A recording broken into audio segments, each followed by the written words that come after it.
I hope everybody's having a great day. I hope everybody's doing well. I know that everybody probably had an amazing sleep last night because the Yankees got Juan Soto. So let's go through the trade. The Yankees got from San Diego Juan Soto and Trent Grisham, and the Padres got from the Yankees Michael King, Drew Thorpe, Randy Vasquez, Johnny Brito, and Kale Gashioka. So let's go through what the Yankees essentially gave up, pitcher by pitcher and one hitter. So the Yankees gave up Michael King, who was a fantastic starter and a fantastic reliever.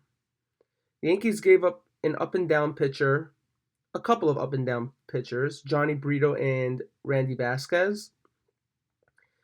And the Yankees gave up, in my opinion, a top prospect in Drew Thorpe because I think he was highly touted. The Yankees really wanted him and didn't want to give him up. And in my opinion, the Yankees gave up a decent catcher in Kale Gashioka because he, in my opinion, always came up clutch. When the Yankees needed a run, and the Yankees had a hard time getting runs in last year, he was one of those guys who actually stepped up to the plate, and in my opinion, I had belief that he would come through. Now he didn't come through every single time, but a lot of times he did.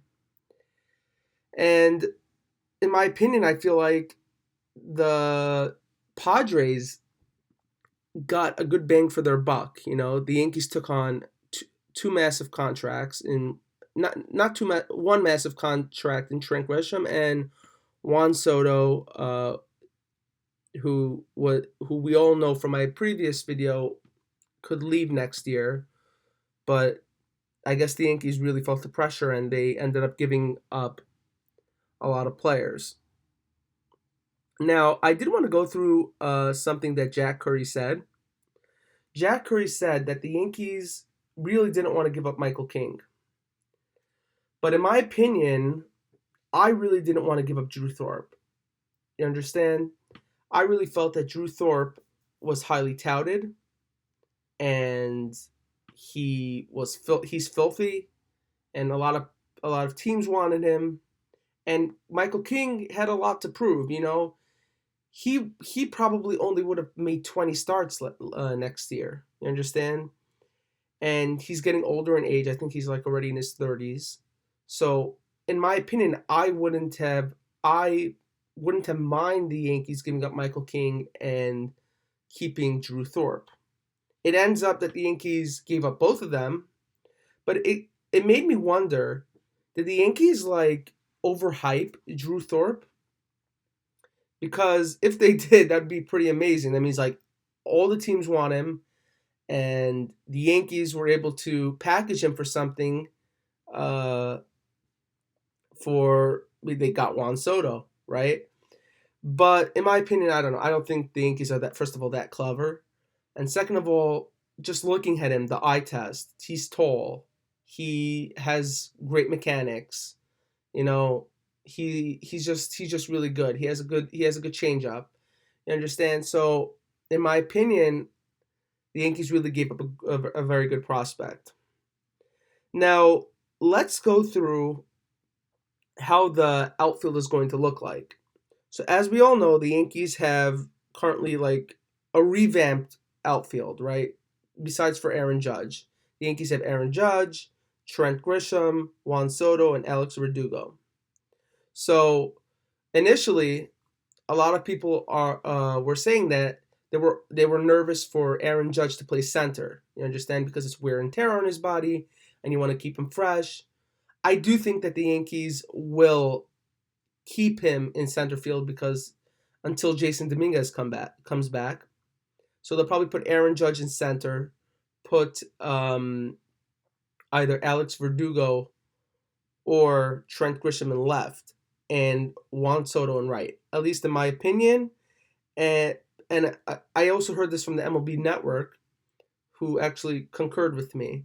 So the reason why the Yankees would put uh, Juan Soto in right field is because the Yankees' right field is much smaller than their left field, and we all know that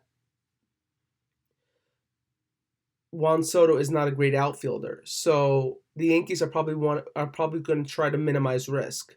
Now, I do think that it will be I don't think it will be such a hard transition from left to right. I do think there will be a transition, but I don't think it'll be that big. I do think that the short porch will help him, and only thing I'm worried about is if he'll be able to throw out runners the way Aaron Judge did.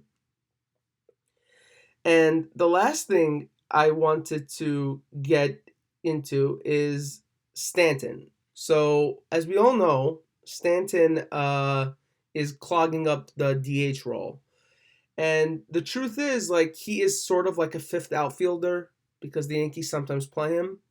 But I do think the reason why the Yankees readily accepted Trent Grisham is because Stanton gets injured often. So if Stanton gets injured, what you'll do is you'll take Juan Soto, you'll put him in the DH spot. This way you minimize any defensive liabilities, right? You minimize that a lot. You'll put Trent Grisham will play center, Aaron Judge will play right field, and Alex Verdugo will play left. And this way you have a really solid defensive outfield, and Juan Soto, he'll still be able to play and still be able to make production. But this only happens if Stanton gets injured. If not, we have to go back to the lineup where Aaron Judge is playing center field, Juan Soto is playing right, and Alex Verdugo is playing left field. And Trent Grisham will be the fourth outfielder, and he'll take over probably either Alex Verdugo. I mean, he could play anywhere. So, yeah. Anyways, thanks everybody for listening. Please like, subscribe, comment, tell me what you want to hear next. And I'll see you on the next one.